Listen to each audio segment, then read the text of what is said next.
ಎಲ್ಲರಿಗೂ ನಮಸ್ತೆ. ನನ್ನ ಯೂಟ್ಯೂಬ್ ಚಾನಲ್ಗೆ ಸ್ವಾಗತ. ನನ್ನ ಹೆಸರು ಶ್ರೀಮತಿ ವಿದ್ಯಾ ಬದಿ ಅಂತ. ನಮ್ಮ ಶಾಲೆ ಸರ್ಕಾರಿ ಪ್ರೌಢಶಾಲೆ ಚಿಕ್ಕದಾಪುರ. ನಾನು ಇವತ್ತು ಖಾಂಡದ ಅಡ್ಡ ಸಿಳಿಕೆಯನ್ನು ಹೇಗೆ ತಗೋಬೇಕಂತ ತೋರಿಸ್ತೀನಿ. ಇದಕ್ಕೆ ಬೇಕಾದಂಥ ವಸ್ತುಗಳು ನಮಗೆ ಯಾವುದೇ ಒಂದು ಸಸ್ಯದ ಒಂದು ಕಾಂಡ ಬೇಕು, ಆಮೇಲೆ ಬ್ಲೇಡ್ ಬೇಕು, ನಿಡಲ್ ಬೇಕು, ಬ್ರಷು ಮತ್ತು ನೀರು.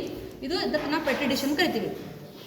ಮೊದಲು ಏನು ಮಾಡ್ಬೇಕಂದ್ರೆ ಈ ಕಾಂಡವನ್ನು ನಿಧಾನವಾಗಿ ಹಿಂಗೆ ತೆಳುವಾಗಿ ಕಟ್ ಮಾಡಬೇಕು. ಎಷ್ಟು ಸಾಧ್ಯ ಆಗುತ್ತಷ್ಟು ತೆಳುವಾಗಿ ಕಟ್ ಮಾಡಬೇಕು. ಕಟ್ ಮಾಡಿದ ನಂತರ ಇದರ ಕಟ್ ಮಾಡಿದಂತಹ ಒಂದು ಸೆಕ್ಷನನ್ನು ನಾವೇನು ಮಾಡಬೇಕು, ಈ ಸ್ಲೈಡ್ ಮೇಲೆ ಹಾಕ್ಕೋಬೇಕು. ಇಲ್ಲಿ ನೋಡ್ರಿ, ಈ ಸ್ಲೈಡ್ ಮೇಲೆ ಎಲ್ಲರೂ ಕಾಣ್ತಿದೆಯಾ? ಈಗ ಸ್ಲೈಡ್ ಮೇಲೆ ಹಾಕ್ಕೋಬೇಕು.